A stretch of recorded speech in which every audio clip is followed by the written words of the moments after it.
Racita, ¿cómo están? Sean todos ustedes bienvenidos al podcast de Alejandro Villanueva, Contento Feliz, capítulo 81 con un gran invitado, pero antes de presentarlo quiero invitarlos a Spotify. Ahí están todas las pláticas, todas las conversaciones que hemos hecho ahí con la banda que se ha dado el tiempo de venir, me ha dado el gusto de venir a platicar. Y en Facebook, Alejandro Villanueva Madness, ahí estamos subiendo todos los clips, TikTok, para todos lados. Entonces cualquier comentario, cualquier like se agradece. Y ya sin más preámbulos, sin más spam, con ustedes, Paco Cienfuegos. ¡Bravo! Es que, Alex. ¿cómo estás, Paco? Bien, muy contento de estar aquí en este podcast. Hablar de todo y de nada. Un poquito. Así son los podcasts, ¿no? Sí.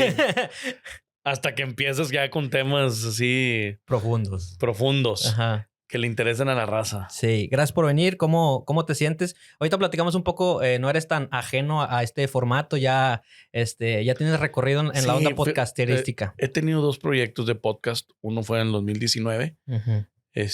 Y invité a gente que pudiera ser interesante en los temas que cada uno de ellos tiene, de deporte, artistas, de cultura, de todo un poco. Uh-huh. Y recientemente inicié un podcast con Lucía, mi esposa, en donde pues hablamos principalmente de cómo es una pareja detrás de cámaras, sin poner como el tabú y dejar la perfección de todo es color de rosa, sino las diferencias, cómo se discute, Uh-huh. cómo se llegan a acuerdos.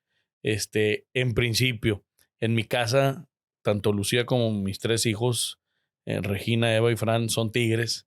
Uh-huh. Y entonces el primer podcast fue cómo vivimos la pelea detrás de la afición, porque no puedes dejar de pasar que en Nuevo León, en Monterrey, somos Uh-huh. futboleros. ¿Tú a quién le vas? A los Tigres, pero no tanto como un Ya tigre. íbamos a terminar el podcast.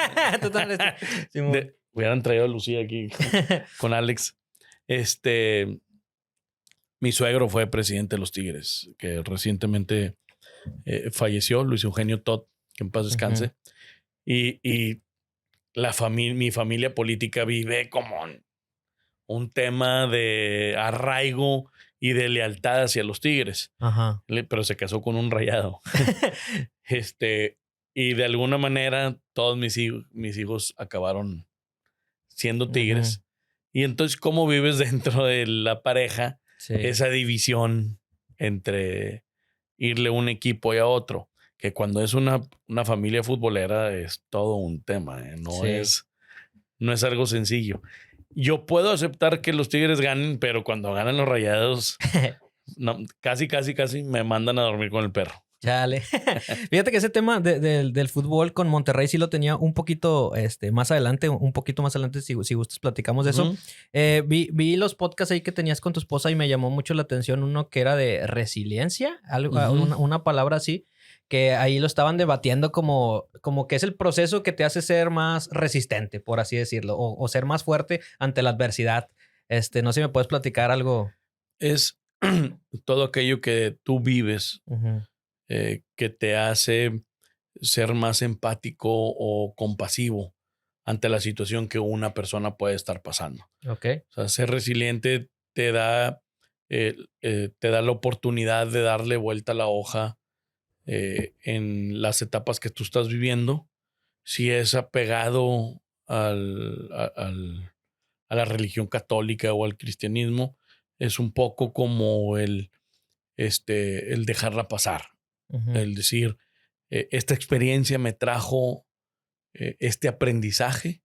Uh-huh. Y no tengo un recelo, no tengo un resentimiento, no tengo un agravio que estar viviendo día con día, sino que únicamente me hizo crecer como persona y me hace entender el problema del prójimo de tal manera que sigas avanzando y que tú puedas contribuir con tu comunidad. Sí.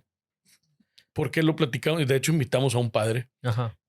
El padre Marcelo Varela, un saludo hasta España, que allá está viviendo. ¿Por qué lo platicamos? Porque es muy fácil tú tener un resentimiento con lo que te pasa en el día a día. ¿Y por qué a mí, nada más a mí? Y yo que todos los días me levanto y hago. Y todos, Alex, tenemos un mal momento en algún momento del día o en algún momento de la semana con algo que pasa que no estaba planeado que te pasara. Y tienes que saber entender, aprender y aceptar que te está pasando y cómo lo puedes tú capitalizar para algo mejor. Y no estarte todo el tiempo con el látigo en la espalda, lamentándote que a ti te pasó. Así es la vida. Sí. Y cada obstáculo no te hace más que crecer como persona. Y nosotros en ese podcast queríamos como hacerlo notar para que le escribiera a los demás y que cada mala experiencia o que cada cosa que pase que no está dentro de tus planes, lo puedas capitalizar para aprender. Sí, es como aprender del error. Como la regué esta vez, pero ¿qué puedo hacer para no volver a cometer eso? Y como tú dices, también no estarte martirizando. Ay, ¿por qué? O sea, como tenerte un poco de pena a ti mismo, no sé cómo decirle, de lástima. Pero pues son cosas que pasan desde cosas quizá muy sencillas como caer en un bache o como de que, no sé. Pero fíjate, ahorita dijiste, la regué y aprender de eso. Ajá. No necesariamente depende de ti. Ok. Sí, me explico. Tú tienes un partido de fútbol y eres aficionado al fútbol y te encanta jugar fútbol y el juego es el jueves a las 5 de la tarde y desde el sábado estás, es que el jueves y es que el jueves, es que el jueves y el jueves llueve. De tal manera que se suspende el partido.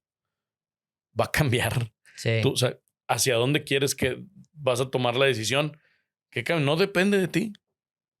¿Sí me explico? O sea, lo tienes que dejar ir y tienes que seguir tu vida y tienes que aprender que no todo lo puedes hacer depender toda tu semana de un juego que estaba pronosticado para un momento que no se pudo llevar a cabo, no por ti. Sí, me explico. Ahora, si el juego es a las 7 de la mañana y un día antes te dormiste agarrando la jarra hasta las 5 de la mañana, bueno, ese sí fue tu culpa, ¿verdad? Puede ser que tengas poquito. Tantito.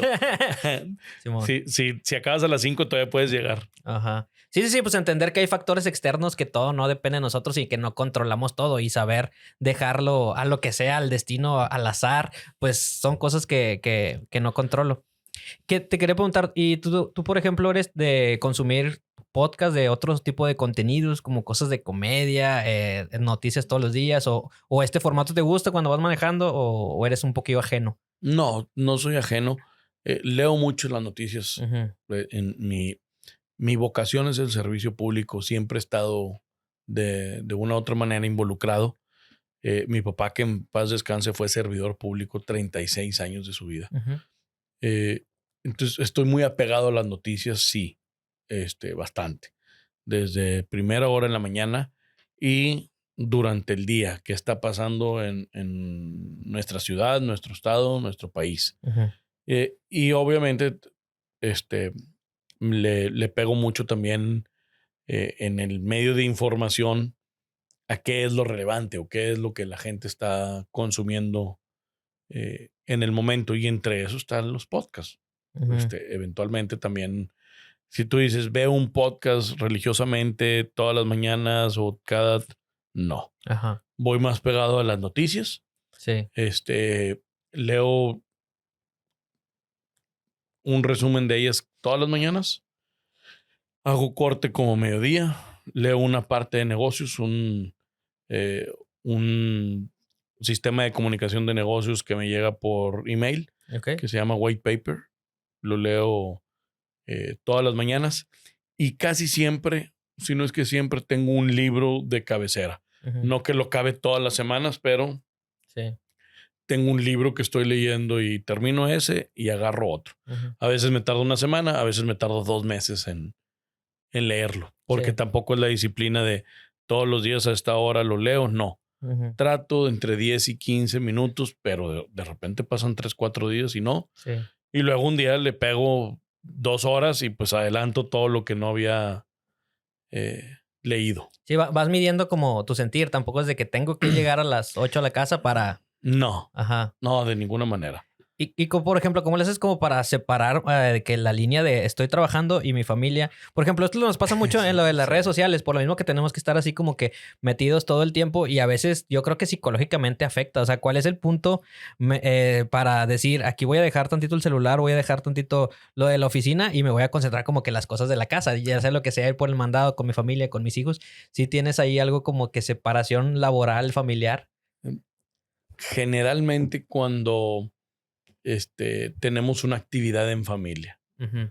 pero que estemos los 5 o con mi esposa, alguna serie de televisión o cuando realmente me siento a leer, me aparto un poco del teléfono. Pero si estás en una convivencia, si estás en una carnita así ensado con la familia y cuñados y primos o amigos, compadres, pues de vez en cuando estás volteando a ver el celular y es un pleito. Sí. En la casa no te puedes separar tantito del teléfono o de tu trabajo.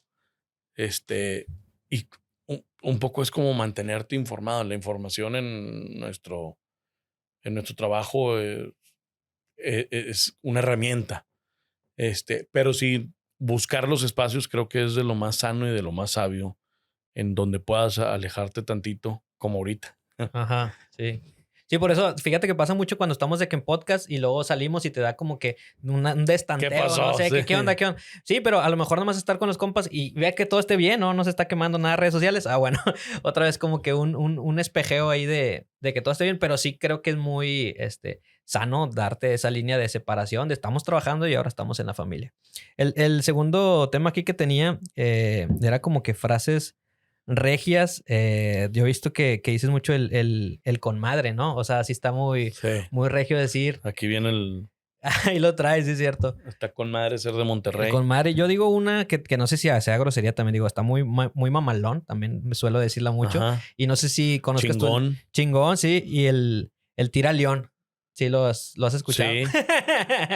Sí. El tira león. El tira león. Hay muchos modismos o frases que utilizamos que no son comunes en cualquier parte del país. Ajá. Yo utilizo mucho el ánimo. Ajá. Cuando termino una llamada, o en un chat, pongo ánimo. Ajá. O sea, como una Como muletilla. Sí. Ajá. Terminar como con algo positivo. Sí. Dentro de, no, sin saber cómo está tu día. Igual está chingón, igual no. Uh-huh. O él está con madre. O él Sí. está cabrón. No, hay muchas. Y involucra mucho, sin manera despectiva, la detonación de una maldición. Sí, sin querer insultar, es como una expresión. Es como una expresión. Ajá. Así es el mexicano. Sí, el con madre, ¿de dónde habrá salido? Por ejemplo, el tira león sería como ignora eso, sordeate también es mucho acá de que no hagas caso. En el regio es mucho también el güey, el cabrón. Ajá. Pero el güey, güey, aquel güey, lo usas mucho. Sí, y la del con madre sí también siempre ha sido desde siempre, ¿tú la has traído? Pues sí, yo creo que sí. Hace mucho, o sea, no lo tengo así como identificado desde este momento. Sí. Pero sí. El con madre. Cuando eres papá, con los niños, tienes que cuidar demasiado lo que dices, porque son como una esponja. Ajá. De repente ves a tu hijo que dice algo y eso, pues tú lo dices, papá. Y ahí es donde dices, ahí, güey. Ajá. Tienes que como cuidar lo que dices porque absorben todo. Y aparte me imagino que debe haber un punto, a lo mejor de que estabas acostumbrado siempre, con madre. Y luego ya de repente pues dices, ay, el niño ya entiende, o sea, ya comprende la palabra y ya lo puede repetir. Ya es como que un ajuste de decir, ya me tengo que medir más estando con él. Que a lo mejor, como dices tú, no es para insultar, pero pues de preferencia que no escuchen eso. Que no escuchen. Ajá, sí tuviste que cambiar ahí, ajustar varias cosillas ahí con tu familia.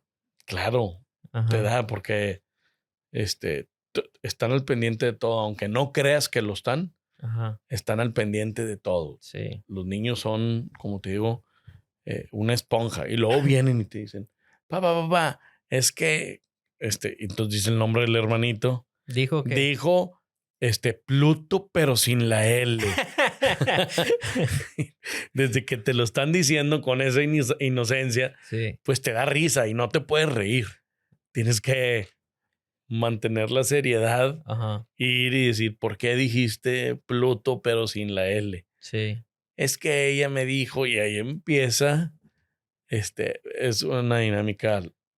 Yo gozo mucho mi familia. Sí. Digo, yo no tengo hijos, pero por ejemplo, ¿cómo lidias con eso? O sea, le tienes que explicar de que pues, son palabras malas o cómo haces esa plática ahí. Claro, o sea, les tienes que hacer saber o que ellos comprendan que hay palabras que significan una grosería y que no son correctas decirlas Ujú. en cualquier entorno.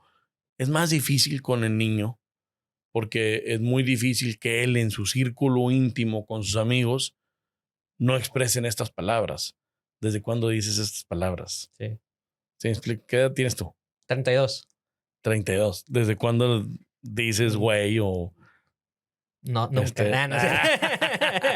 ya empezamos a decir mentiras?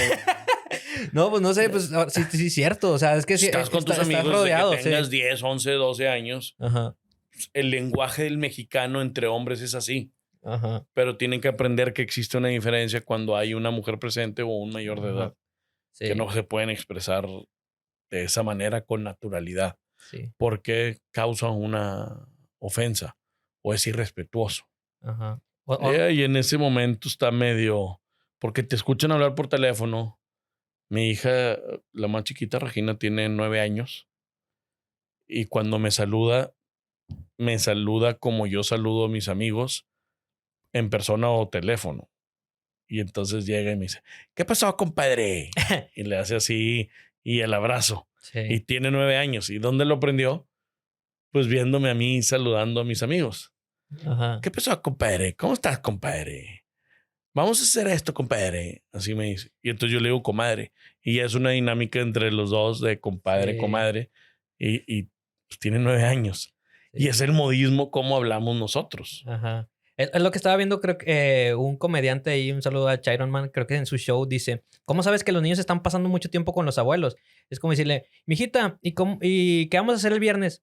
Ay, pues si Dios nos da vida, vamos a ir al parque. Dice, pues son las frases de la abuelita. Exactamente. Oye, siguiente tema.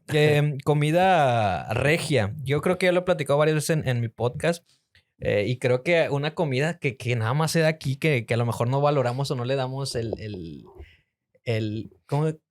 honor que se le merece son las tostadas a la Siberia. Siento que también es un platillo muy, muy regional y que a lo mejor las tostadas, pero si te vas a otro lado está muy difícil encontrarla. ¿Cómo te la llevas tú ahí? Sí, no me había puesto a pensar en qué otro estado existe Ajá, las tostadas de la Siberia. Son riquísimas. ajá.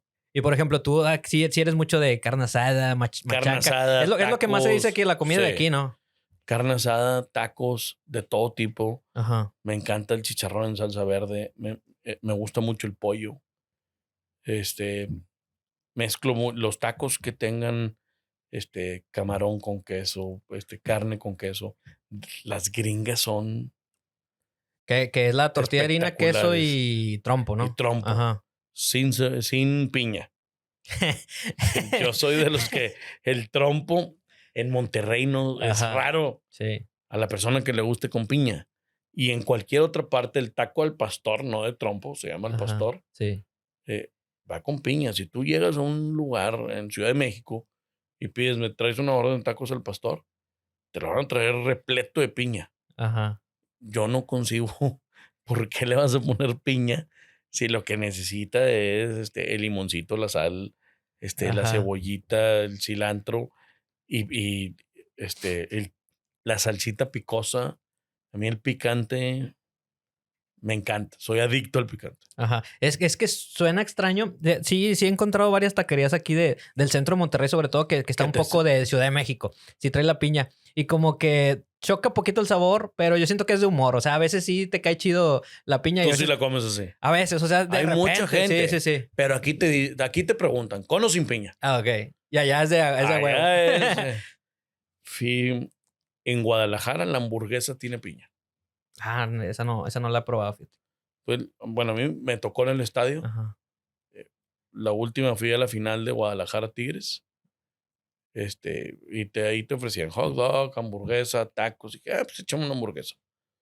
Y donde le di la mordida. Oh, sorpresa. Está medio dulce, medio dulce. Y donde la abro, un pedazo de carne, pero era piña. ¿Quién le pone la hamburguesa piña? En Monterrey no pasa.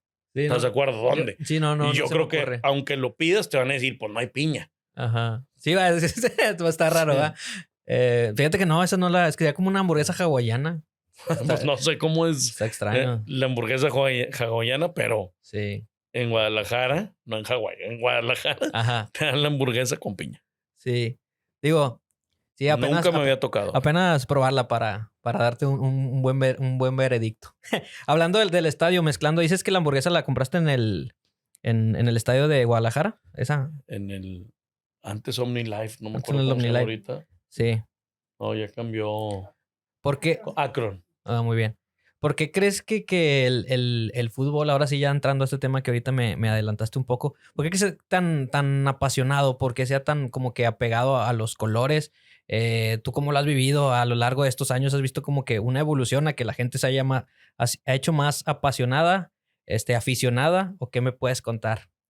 Mira, cuando yo tenía 12 años, por ahí, igual un poco antes, yo tenía un tío que era muy tigre y nos invitaba, me llevaba a mí a ver a los Tigres, yo siendo Rayado, y el estadio no es lo que es ahorita, no se llenaba. O sea, cuando estaba, ¿quién te podré decir de los Tigres de aquella época? Cuando estaba, eh, ¿cómo se llamaba este hombre? Gasparín, ¿recuerdas? Y el otro,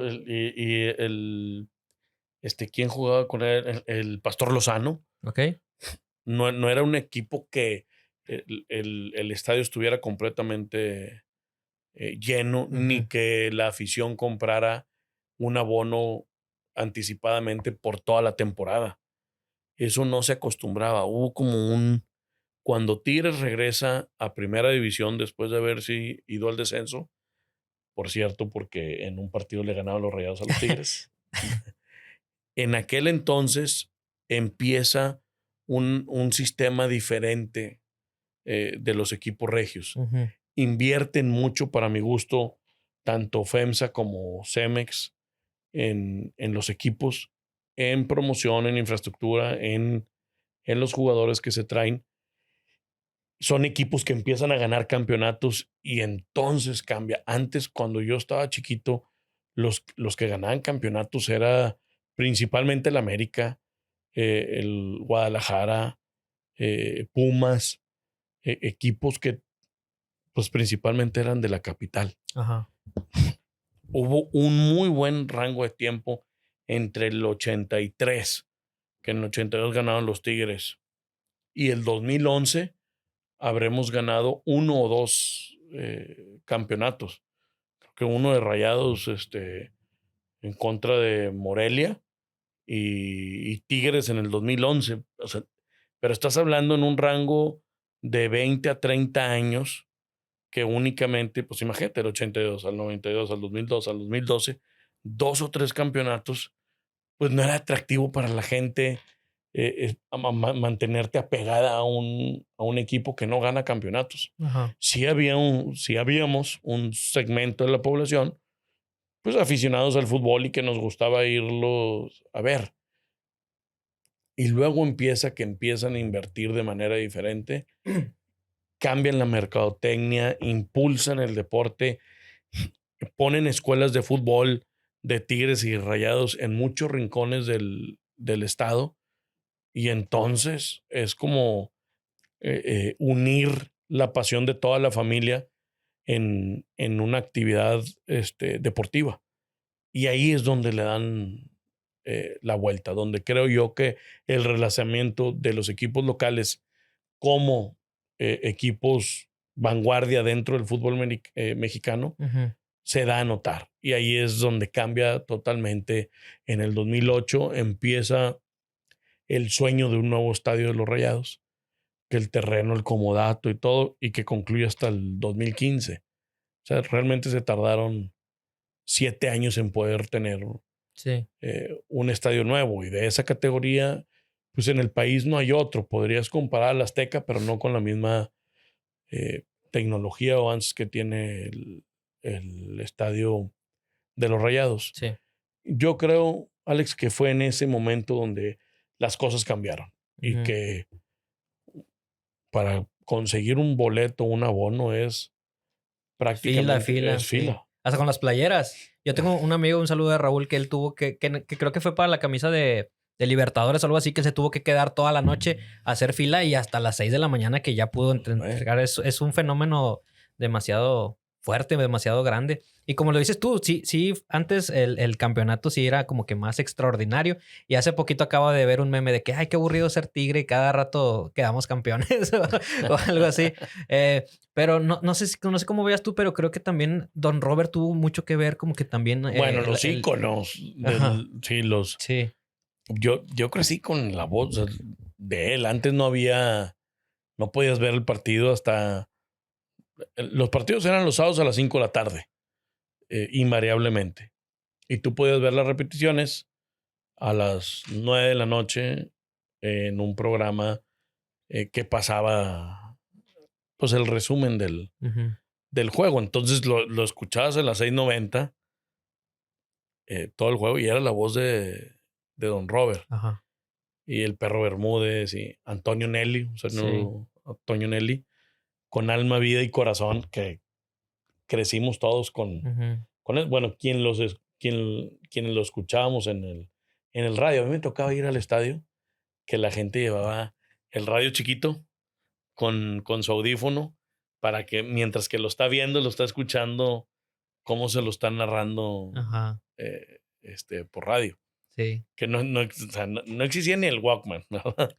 Sí, era el radio. Y ahorita ya es muy común de estar viendo los partidos en Facebook. Sí, de que diferido y se te detumba la transmisión y todo. Pero sí, ya es más común y más fácil también consumir el fútbol. Antes, como dices tú. Y la gente lo hace en el estadio.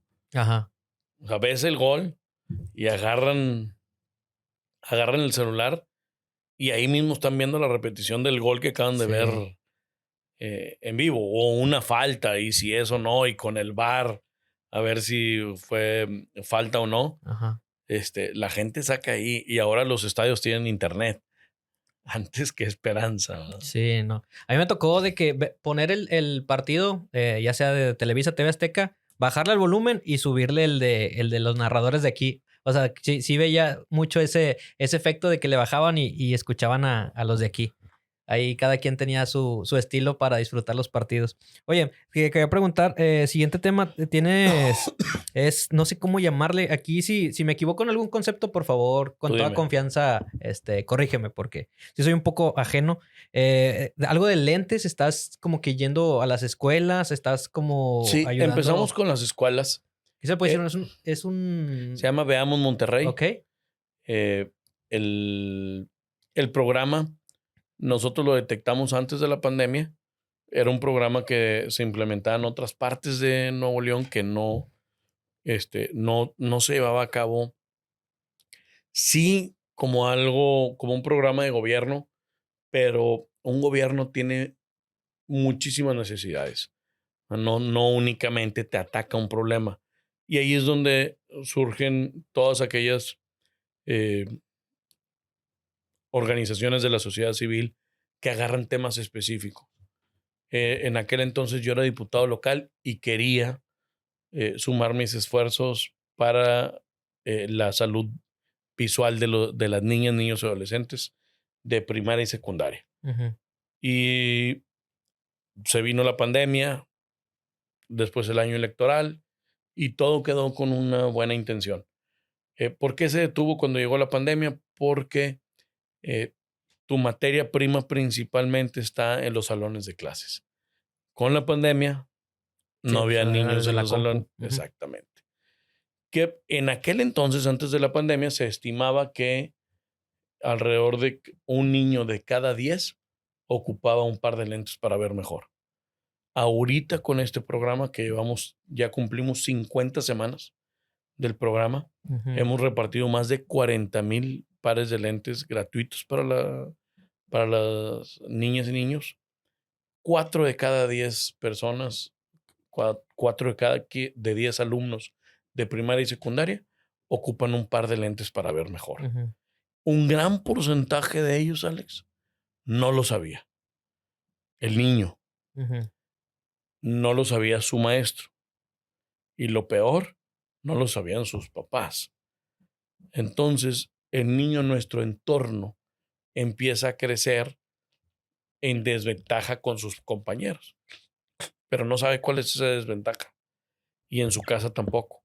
Al grado que un maestro le puede decir a un papá, a una mamá, pues es que tu hijo no aprende como el resto de los demás, sin saber que no ve como el resto de los demás. Sí. Entonces, me he topado casos de mamás con un remordimiento pues tremendo. Imagínate, su hijo tiene 5 grados para poder ver mejor o para poder ver bien y no sabía que su hijo no veía. Entonces, nuestra falta de cultura en el estudio de la vista o verlo como un área de oportunidad, cuando el niño, ¿por qué va a pensar que ve mal si siempre ha visto así? O sea, es algo que no sabe distinguir. Cuando le pones el par de lentes, ves unas caras de asombro de algo tan mínimo. Yo siempre pongo el ejemplo del alumno que está en la mitad del salón y que tienes a un maestro que no habla lo que estaba escribiendo, nada más lo pregunta. ¿Sí me explico? Un problema razonado, un problema matemático. Sí. Tú pones 12 por 14 y entonces lo preguntas al salón y ves cómo tu compañero de al lado lo contesta y él no sabe cómo contestó porque ni siquiera sabe lo que está en el pizarrón. Entonces, esa parte, cuando dices, bueno, pues vienes a atacar o vienes a contribuir a la salud visual, esa es la parte inmediata. Pero en tu desarrollo integral, en tu seguridad, en tener las mismas habilidades o herramientas que los demás, te da la posibilidad de tener un desarrollo que no tenías. Y hoy en día te puedo decir que 40,000 personas ya tienen un par de lentes y que un gran porcentaje de esos 40,000 no sabían que lo ocupaban. Sí. Estamos cumpliendo ya el año, 50 semanas. Para ser exactos, esta semana se cumplen del programa Veamos Monterrey. Y es un programa muy bonito porque involucras a la sociedad civil, involucras a los padres de familia, a los maestros, a club rotarios y a empresarios dentro de la gama de club rotarios que quiera estar contribuyendo con este proceso. Sí, es que también como chavito, como morro, entonces no, como dices tú, no te das cuenta por qué estoy batallando tanto, o crees que es normal hasta que hacen el cambio. O sea, tú apenas estás creciendo y creo que a lo mejor también es una cultura general, a lo mejor de los maestros, que también sepan detectar cuál es el alumno que está batallando y que por eso a lo mejor no le va tan chido en las calificaciones, porque se tiene que sentar hasta adelante para apuntar rápido. Maestro, no le borre, que se tarda un poquito más. ¿Sabes qué hacía yo, Paco? Cuando hacían en las secundarias que te ponían la tablita de la E hasta arriba, yo pasaba por enfrente y me las aprendía. Estaba bien mal eso, ¿no? Me las aprendía para cuando ya me hacían la prueba, decirlas, pero ya sin verlas. O sea, se me hacía más fácil de que aprenderme. ¿Y veías o no bien? En ese tiempo, creo que no. O sea, sí veía más o menos, pero me aprendía las de abajo. Entonces sí, que es una mala trampa, pero te digo, estaba en la secundaria, tenía 12, 13 años. Fue como mi solución, pero pues ahorita sí está mal. Tú eras más chido. Ese ha sido un problema. Ajá. No problema, pero sí es un área de oportunidad. Tratar que la niña o el niño no lo vea como no está chido tener lentes. Ajá. Y que se cree como una especie de bullying alrededor de ocupas lentes. Y, sí, me explico, sino hacerlo padre, divertido, cool. Te pudiera decir que te pongan lentes, porque luego es voy a ocupar lentes. Sí. Y ahí es, porque ¿de qué sirve que te lo detecte y te lo regalo si no, Ya los pones. si no te los pones? Ajá. Entonces les pones una serie de armazones para que ellos elijan qué lentes quieren tener. Ujú. Y los haces divertido. Y ahí desde chiquitos que los armazones tienen figuras de Disney o de Warner, ¿sí me explico? Para Ujú. que se Sí. les haga divertido ponérselos. Y quién sabe por qué, ahora pensando ya platicándolo contigo, quién sabe por qué, a lo mejor también por el hecho que te separen, por tener la atención, por ser un introvertido, quizá también no quería como que ser lo alejaron. No sé, ya necesitaría ahí pensarlo, pero sí, se me hacía esa solución ahí media extraña. Oye, vi que has platicado en varias entrevistas que trabajaste en unas cintas. Bueno, en unas chispas, pero creo que ya los platicé un poquito más. Entonces, me gustaría que me platicaras estabas en eventos sociales, cargabas equipo, bocinas o... Trabajé en Zebra Music Ajá. cuando estudiaba en prepa. Salía los viernes a las 12 del día. Pasaba un amigo por mí y nos íbamos a chambear en Country, en la casa de los dueños, de Jorge y Alejandro Vázquez. Un saludo. Ahí estaban las cintas con los camiones. Entonces subíamos todo el equipo según sea lo que ibas a instalar o para lo que fue contratado. Y te ibas a instalar, Alex. Sí. Y te tardabas unas 5 o 6 horas en instalar entre las bocinas, la consola, el sistema de luces, Ujú. con la portería donde ponías todo y estar colgando cada uno de los aparatos de luz. Y luego alguien se quedaba, nos turnábamos. Tocaba a ti, pues ahí te quedabas cuidando el equipo mientras que todos iban a bañar y el primero que llegara, Cierto, sí. te daba la salida, te ibas a bañar, regresabas. Era el baile o el 15 años o lo que se haya Ujú. contratado, se terminaba y luego en la noche si se acababa a la 1, eran otras 4 horas Desmontar. de desmontar. Ajá. Te ibas otra vez a donde dormía el equipo, Ujú.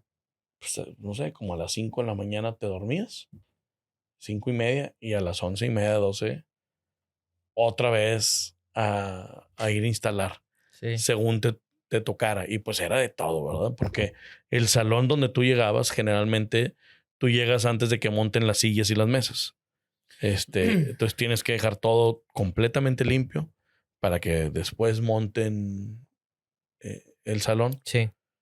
Y luego en la noche, pues otra vez, casi siempre éramos de los últimos. En salir. Sí, y aparte me imagino que también la tecnología antes eran de que más No, baflesotes o los, ¿cómo se llaman? Amplificadores, o sea, si era las más bocinas grande. estas, las Vega, Ujú.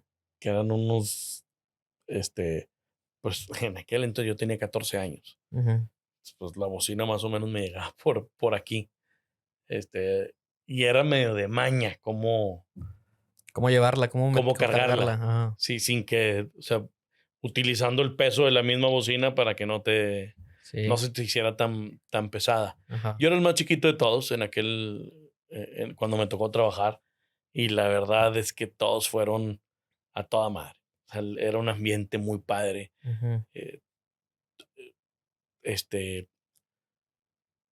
Aparte de que te podías divertir en el momento del baile o del festejo, pues estabas trabajando y tenías una responsabilidad y no era como que la podías desatender. Ujú. Había mucha hermandad, mucha amistad, todos jalábamos parejo, había de todo. Sí. Y aprendes mucho pues la cultura del trabajo, ¿no? Ajá. Las chispas, o las maquinitas chispas como se conocía antes, Ajá. fueron 2 años antes de esa De época. esa época. Oye, y luego no sé si se tocó, pero hay unos salones que entrabas tú y luego no, la puerta desde atrás y te tocaba de que Sí, tenías que cargar más o de que todo. en segundo piso, o sea, hay unos salones, hay lugares que te la ponían más difícil y híjole, Y muy especiales y unos, sí, sí, no, era, o que no cabían las bocinas y las tienes que meter por otra parte. Sí, no, sí, tocaba de ajá, todo. Pero fueron épocas muy bonitas porque este, yo sí soy de la idea que sí, el estudio te deja mucho, la escuela te deja mucho, pero la experiencia de estar trabajando en campo, de conocer la necesidad en la calle, de aprender a lo que vale ganarte el dinero desde muy pequeño, tiene un valor agregado que no te lo va a dar la preparatoria en ese entonces o la secundaria, la escuela no te lo da. Sí. Sí, no, pues es que la teoría es una cosa y práctica te puedes topar con factores que no viste en los libros, en el texto, en el tutorial, en lo que sea.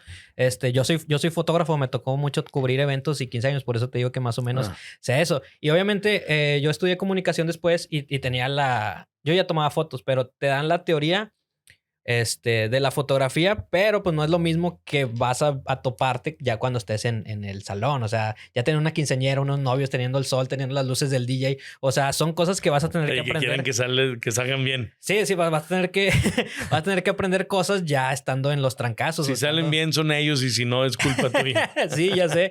Sí, o sea, son cosas que vas aprendiendo ya en el campo, ya en los madrazos. Y por ejemplo, nunca fuiste de que animador, de así. No, de que, no. Pero nunca te llamó la atención ni nada. Fíjate que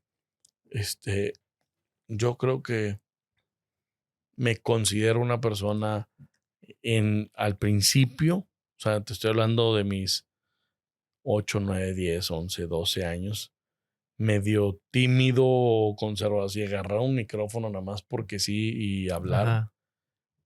No fue algo con lo que nací. Ok. Sí me aventuraba mucho, pero no al grado de agarrar un micrófono y muy buenas noches. Sí. Vamos a recibir a la quinceañera que pase aquí entre las mesas y se ponga a bailar el vals. No. Ajá. No era de esas personas. Oye, y creo que la onda también, del party show, también no sé si sea muy regia también. O sea, la onda de la Macarena, o sea, que ya ponen las fiestas, las canciones, payasito al rodeo. O sea, siento que también es algo muy cultura regia. Digo, no he tenido la fortuna de ir 15 años o a bodas de otro lado, pero. Creo que es de provincia. Ok. O sea, que te topas en ciertas partes de México donde esa costumbre existe. Cuando yo trabajaba en las cintas, en el momento cúspide de la noche, se apagaban más las luces de todo el salón y aventábamos una tinta fosforescente. Ok. Era un tubito, lo rompías en la parte de arriba y con el dedo le dejabas un orificio pequeño y entonces empezabas a aventar en toda la pista y todos se veían así. Fosfo. Con punto. ¿Te tocó o no? Sí, eso no. Me ha tocado los tubitos, pero de manchar así la ropa, no. No, manchabas a todos, toda la ropa. Ya de es la todos. fiesta, ya estamos aquí, hay que mancharnos. ¿verdad? 32 años, 46, son 14 años de diferencia, ¿no te tocó? Ese era el momento cúspide. Ajá. De la fiesta. La fiesta, así de no te pases. Y dentro de los que trabajábamos en Zebra, el ser de los que aventaban no siempre podías. O sea, tenías que ya tener un rango para ser el del tubito que. O sea, se lo asignaban a alguien que ya le sepa. O sea, sí. Al principio, no, tú eras el que trapeaba el liquidito que quedaba todo en la pista. Conforme vas agarrando rango, yo me acuerdo el momento donde te dan el tubito y dices, hoy tú vas a aventar. Y tú, no puede ser. Está chido. Sí, porque vas ahí aventando y entonces la gente que está bailando te dice, a mí. Sí. Todos querían. Eres una persona importante en la fiesta. Claro. Sí. Es el momento cúspide. Sí. A mí lo que me ha tocado pues son las ¿cómo se llama?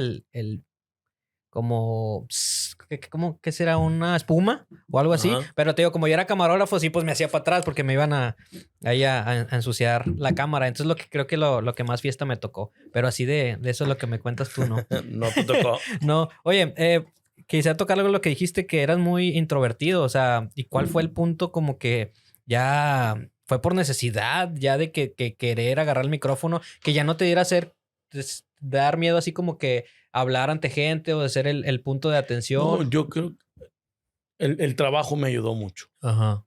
El salirte de tu zona de confort. Yo desde que cambié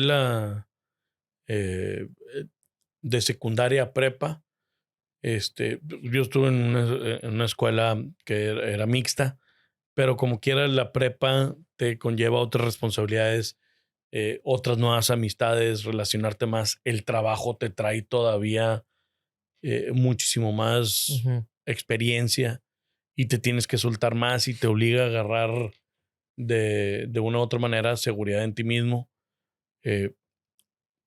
En la carrera yo trabajé desde el primer semestre de carrera y entonces conforme le vas sumando, Alex, pues vas adquiriendo diferentes herramientas o valores o capacidades y entonces vas perdiendo el salirte de tu zona de confort. Yo creo que es donde detonas lo otro. No es que empieces a ser menos cohibido o más suelto para hacer cosas con ese fin, sino que poco a poco la vida te va llevando a que rompas barreras sin que tu meta sea romper esa barrera.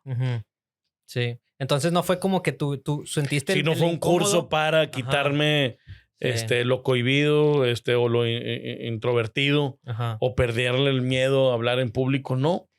Sino que conforme vas avanzando, la vida te va creando esas herramientas y la posibilidad de agarrar un micrófono y perderle el miedo. Siempre la profesionalización también es importante. O sea, si te echaría mentiras si te dijera que no tomé cursos de oratoria o participar en concursos para mejorar el hablar en público. También una cosa es agarrar el micrófono y agarrarte hablando y otra cosa es que tengas la metodología y la ciencia de cómo poder hablar en público captando el interés de la gente. Sí. ¿Lo has hecho? No, fíjate. Es interesante. Lo que te quería preguntar, por ejemplo, las ruedas de prensa, o sea, cuando fue tu primera rueda de prensa, ¿sentiste o cómo lo conllevas o cómo te pusiste nervioso al tener así de que luces, flashes, que te estén grabando todo? O sea, ¿qué impacto te da estar entre tanto público? Creo que no me acuerdo cuál fue la primera, pero tienes que dejar de pensar en las personas que están ahí escuchándote y las preguntas que te están haciendo. Tienes que pensar en las miles de personas a las que se les va a replicar y que ellas van a escuchar no la pregunta que te están haciendo, sino lo que tú estás diciendo. ¿Sí me explico? Sí. Tú aquí me puedes preguntar cualquier tema, pero no se va a escuchar tu pregunta, se va a escuchar, no en un podcast, pero en una entrevista, se va a escuchar mi respuesta. Y entonces tú tienes que transmitir lo que realmente quieras que la gente sepa de tu opinión y no de tu pregunta. Sí, me llama mucho la atención eso porque es como no dejarte llevar con la intención de la pregunta. O sea, si alguien te hace una pregunta con un tono un poco punzante o un poco que te quiera hacer enojar o lo que sea, tú no debes de fijarte en ese tono. No le estás contestando a esa persona. No porque no es una conversación de dos, sino que tú tienes enfrente una cámara y un micrófono que lo único que se va a replicar es lo que tú estás transmitiendo. Y es en eso en lo que te tienes que concentrar. Y dejar muletillas, rodeos, explicaciones, cosas que la gente no le va a poner atención. Al final van a transmitir de ti alrededor de 30 segundos en una entrevista. Sí. Y entonces si tú empiezas a explicar la ecuación matemática de cómo llegaste al resultado de un problema razonado, se va a recortar. Totalmente. Entonces tú tienes que pensar en esos 30 segundos. Si fuera una conferencia o una entrevista banquetera, vas por esos 30 segundos o un minuto. Sí. Lo demás. Entonces debe salir como que con la intención de qué es lo que ellos buscan o cuáles son esos 30 segundos. ¿Qué es lo que tú quieres transmitir? Ok. De esta rueda de prensa. Si tú eres alcalde o eres diputado, hiciste una reforma, ¿qué quieres tú que sepan de esta reforma? Ok. ¿Sí me explico? No, pues modificamos el Código Penal para que se aumentara la sanción en el arresto a quien falte o cometa un delito de violencia de género. Eso es lo que tú quieres decir. Sí. Ok. O sea, si tú dañas a una mujer, de 2 se aumentó a 4 años de cárcel. y te lo tengo que transmitir. Aquella persona que toque a una mujer en Nuevo León, la pena aumentó el doble de lo que estaba. Sí, y nomás enfócate en eso. Si no... Sí. Pero sí puede pasar que pongan a lo mejor otros 30 segundos que tú no tenías o que te busquen por otro lado y vayan a sacar a no Sí, era... pero en Guadalajara ya estaba de esta manera. Ajá. Bueno, lo que pasa es que Nuevo León quiso mejorar lo de Guadalajara y entonces la nota es Nuevo León copia Guadalajara. Y dices, no, espérame. Era lo otro, lo importante. Era lo otro, lo importante. Lo que tú quieres es que aquel acosador de mujeres sepa que en Nuevo León la vas a pagar más severamente. Sí. ¿Sí me explico? O sea, tiene ahí sus... Sí. Y me imagino que también ha sido algo que has ido perfeccionando, o sea, que has intentado mejorar rueda de prensa tras rueda de prensa y cada vez que te hacen pues te va, alguna pregunta. Es como te decía hace rato, te Ajá. va dando... Sí. Sin que tengas eso como meta principal, pues te va curtiendo y te va dando esa herramienta para poderlo desarrollar. Muy bien. Que quería preguntar, tu papá fue servidor público, es lo que platicamos ahorita. Un poco acerca de la admiración al padre, que a veces es muy común de que un papá tenga una profesión, ya sea abogado, y el hijo le siga. Y a veces es por imposición de la familia, de que, mijo, aquí todos en la empresa somos abogados. Y a veces es de que yo quiero, o sea, me gusta, admiro tanto a mi papá que también quiero como que ser como él y también como que estudias. Mi familia son fotógrafos y creo que también afectó un poco en que yo me quisiera que saliste dedicar. pensando, voy a ser fotógrafo. Sí, no necesariamente, pero sí afecta. Y quería preguntar cómo lo ves tú. O sea, inconscientemente afecta que nos queremos dedicar a algo. ¿Tiene que ver qué tan cercano seas con él o cómo lo ves? Yo creo que sí tiene una influencia en ti, pero no lo define por completo. Ok. No te lo sé decir. Lo vivo en otras familias con amigos o familiares. En mi caso, nunca tuve la duda que iba a ser abogado, que me iba a titular de licenciado en Derecho. No siempre estuve definido como tal en el servicio público y me ayudó mucho que mis primeros años fueron en la iniciativa privada. Porque cuando conocí el servicio público, no por mi papá, sino por mí, fue algo que me llegó profundamente y ya no me separé. Yo inicié en el campo privado desde el 2000, 2001 y a finales del 2003 fue mi primer cargo como servidor público. Sí. Y ya no lo quise soltar. Fue algo que realmente me apasionaba demasiado. Sí. Y para mí la figura de mi papá siempre fue de respeto. ¿Tú cómo quieres recordar a tu papá o cómo quieres que tus hijos hablen de ti? Porque ellos, cuando mis hijos hablan de mí, sé perfectamente qué es lo que ven en el día a día. Y yo lo que veía de mi papá era una persona que trabajaba incansablemente, que era muy disciplinado, que era muy firme en los valores familiares y en cómo educarnos para llegar nosotros a ser personas de bien. En eso era inquebrantable. Mi papá, yo me podía dormir a las 2, 3 de la mañana después de una fiesta y mi papá sábado, domingo me levantaba a las 7 para arriba a lavar el carro. Y no le contestaras que está limpio porque te ponía a lavar el motor. O los rines por dentro. O sea, era, no te ibas a salvar. Bueno para desvelarse, bueno para levantarse. A levantarse. Y te crea una cultura de responsabilidad y de trabajo. Y sí llega un momento en que estás en la fiesta y estás pensando en la levantada, ¿verdad? Ajá.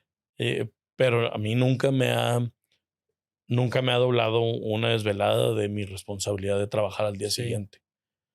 Nunca. Y cuando llega un compañero de trabajo o alguien que está bajo tu responsabilidad, que se le hace tarde por haberse desvelado, no me lo vas a platicar a mí. A mí me pasó y nunca me pasó que yo llegara tarde por desvelarme. O sea, nunca dejar la responsabilidad. Primero lo que deja y después lo que Ajá. Simón. ¿No?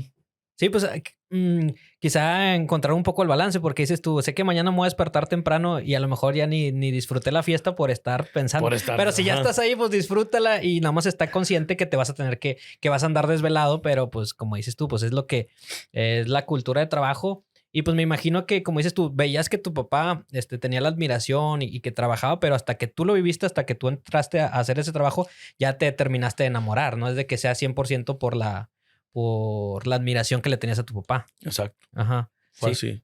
Oye, te quería preguntar un poco. A veces en esto del internet, volvemos a lo mejor al retórico, a la manera de expresarte como que con palabras. Por el hecho de tener un cargo público, a veces hay muchas cosas que debes de cuidar o cómo decir o cómo expresarte. Y dicen lo de las redes sociales por un clip aquí que yo diga algo mal, me funaron bien machín. ¿Crees que también en el ambiente de la política o de cargo público está... Muchas cosas Ajá. siempre se sacan de contexto.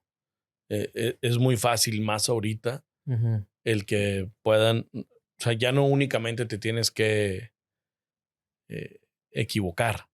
O sea, ha habido una cantidad de burlas de algo que dice alguien enfrente de un micrófono, pero no escucharon el entorno ni la circunstancia en la que se dijo. Y entonces ya nada más con ese extracto lo sacan y Sí. vámonos. O sea, te lo dicen y ya. Hay una parte que se hizo viral de un presidente que dice, estamos a 5 minutos, y dice, no, menos 7. Ok. Y lo que pasó o sea, hubo alguien que gritó otra cosa. ¿Sí me explico? Sí, Entonces, sí. cuando él dice, o sea, otro número, o sea, dice, estamos a 5 minutos. Y dice, el de atrás dice, no, estamos a 10.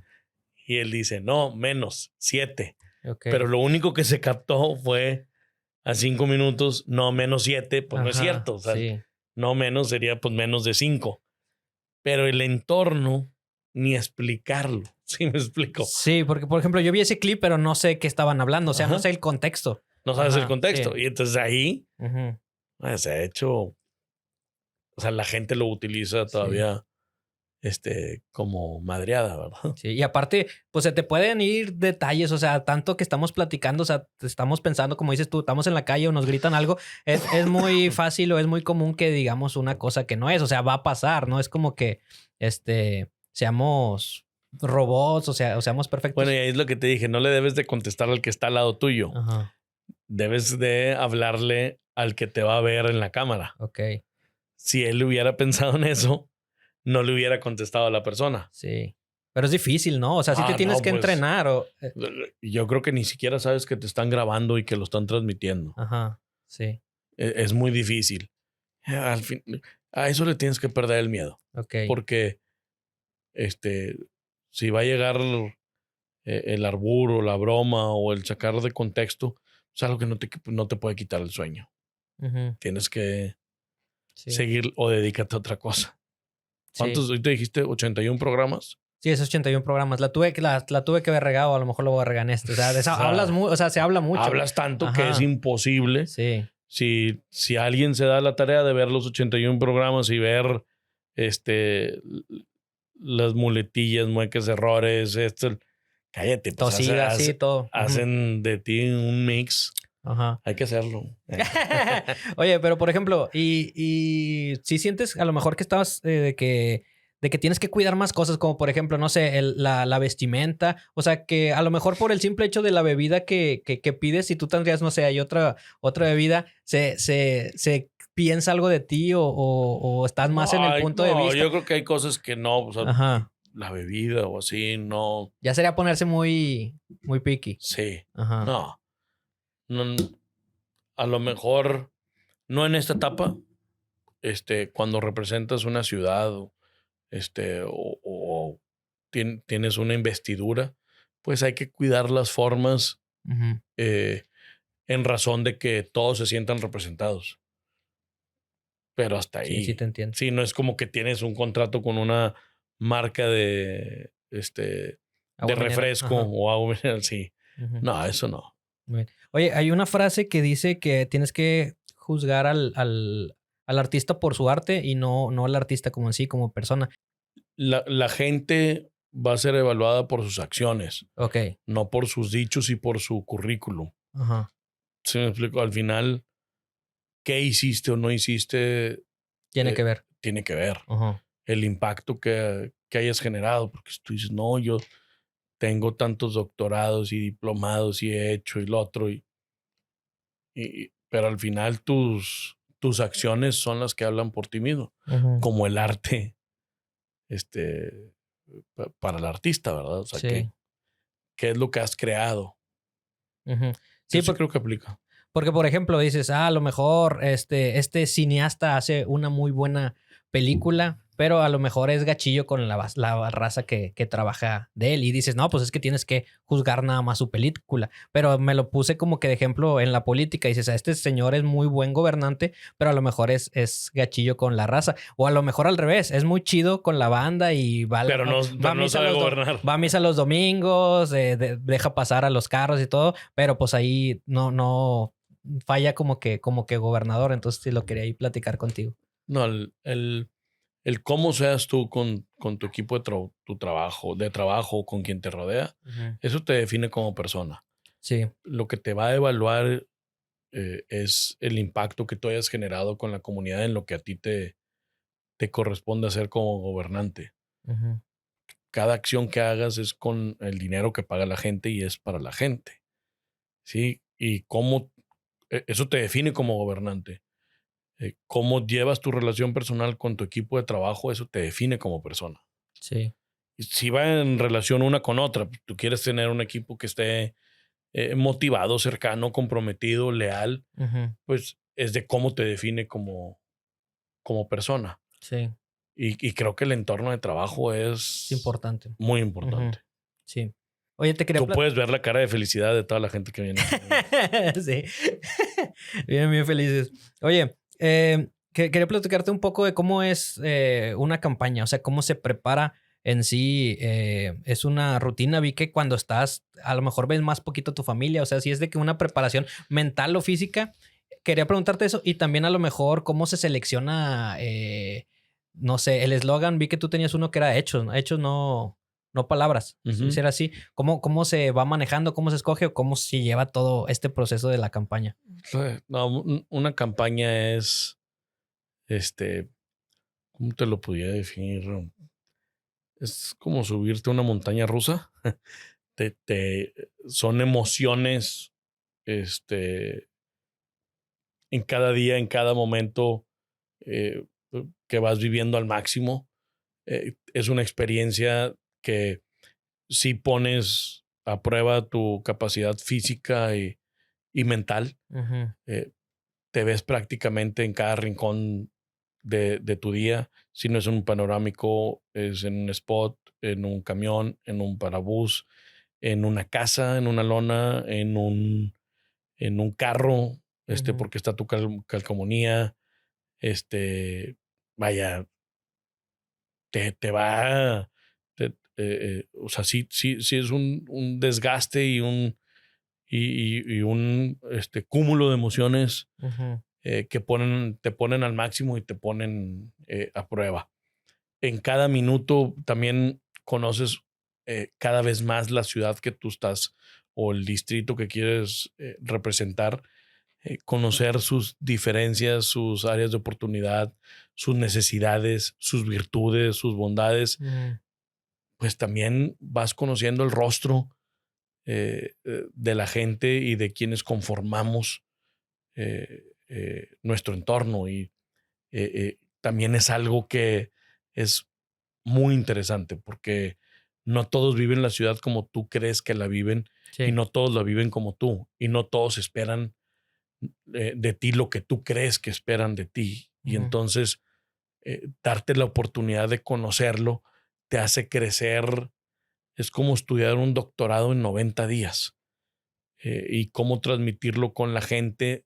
O hoy en día, en temas de comunicación, pues lo hace todavía más interesante, Alex, porque no es no es fácil. Y la noticia que fue 24 horas después ya no va a ser. Ajá. Cambia radicalmente. ¿Cómo escoger un eslogan de campaña? Yo voy más a cómo te define a ti como persona, porque puede haber muchos. Cuando llegas a un eslogan, te proponen como 20 o 30. Ok. ¿Cuál hace sentido contigo? ¿Qué es lo que voy a decir los siguientes 90 días que me siento más cómodo diciéndolo? Uh-huh. ¿Sí me explico? Que cuando te lo estoy diciendo, lo estás creyendo que te lo estoy diciendo. O sea, me lo compras. Uh-huh. Porque si no, empezar con un eslogan que ni te convenza tanto. Que ni te convenza tanto. Uh-huh. Yo creo que no logras. Sí. No logras que la gente te escuche. Uh-huh. Lo va a oír. Y va a estar ahí. Pero no le va a hacer sentido lo que está saliendo de tu boca y lo que está recibiendo. Y así fue como nació Hechos, no palabras. Sí. Aparte, cuando me lo pusieron en la mesa, era una frase de mi papá. Ah, ok. Porque con mi papá las excusas no existían. Sí. Entonces, muchos de los no regaños o consejos o aprendizajes con mi papá terminaba diciendo hechos, no palabras. Uh-huh. Porque no, papá, sí quise hacer la tarea, sí, pero no la hiciste. O con lo que dijiste ahorita de que levántate a lavar el carro, anduviste de fiesta. Es que anoche, yo pero... sí quería llegar temprano, pero fíjate que... Sí. Y entonces te decía hechos, no palabras. Oye, no me vengas con... Y también que te tocó recorrer, andabas a pie en varias colonias o en todo el distrito, ¿no? Creo que vi en una entrevista que ahí tuviste que... ¿Cómo fue tu experiencia ahí? Cansada, pero la cercanía con la gente o cómo... Cuando eres candidato a diputado local, uh-huh. Lo más... la mejor estrategia de campaña es caminar todos los rincones del distrito. Uh-huh. Tienes alrededor de 45 a 50 días y puedes caminar todas las calles del distrito que quieres representar. Y para mí es poder llegar. Yo decía, la gente que tú sabías que no iba a votar por ti, te decía, no, yo no soy de ese partido, mejor aquí ni se pare. Y yo le decía, yo le aseguro que la persona de su partido a esta casa enfrente, o sea, no va a llegar a tu casa a tocarte la puerta. Uh-huh. Dije, y yo ya estoy aquí, enfrente de tu puerta. Y eso, ese discurso mata todo. O sea, ahí la frase de jale mata grilla. Uh-huh. Y si hacías pensar a la gente. Y si es como, bueno, sí. ¿Y usted contra quién va? Me dije, no, mi trabajo no es decirte contra quién voy. Uh-huh. Mi contrincante tiene que venir aquí a la puerta de tu casa a presentarse. Entonces son cosas que la gente sí valora y te lo reconoce el día de la elección. Sí. Sí, pues se acuerdan de ti, quién fue el que habló conmigo esa vez, quién fue el que ¿Quién llegó a la puerta de mi casa? Sí. No hay persona que llegues a la puerta de su casa que no vaya a votar por ti si decide salir a votar. Uh-huh. Porque es muy difícil que la gente lo haga. Ya cuando es un municipio tan grande como Guadalupe o Monterrey, pues no te alcanzan los 90 días para recorrer todo. Para recorrer todo. Ya tienes que utilizar otras estrategias. Sí. Pero de diputado, la mejor estrategia es ponerte unos buenos tenis y caminar todo el Una día. gorrita para el sol o lo que sea. Que ahí te corretea un perro, no sé. Cuidado. De todo me pasó. De todo. Paco, ya se nos acabó el tiempo. Muchas gracias por venir. Buena plática y platicamos un poco ahí de todo. Hasta la comida, el fútbol. Y pues nada, no sé si te haya pasado algo. ¿Dónde podemos encontrar agradecerte y con el interés siempre de poder tener otra oportunidad de platicar con toda tu audiencia en este podcast y a ver qué día nos vamos a echar unos tacos. Ya está. O a caminar entre colonias. Órale. Ya Tú está. dices... Pues muchas gracias, Paco. Ahí estamos. Tus redes sociales, ahí están checando todo lo de... Es @Paco Cienfuegos en Twitter, Francisco Cienfuegos en Instagram. Lo de los lentes. Paco Cienfuegos. Veamos Monterrey. En Instagram. Paco Cienfuegos en Facebook. Ya está, Paco. Muchas gracias. Ánimo. Entonces, amigos, nos vemos hasta la próxima. Los queremos mucho. Adiós. ¡Vámonos! Eso.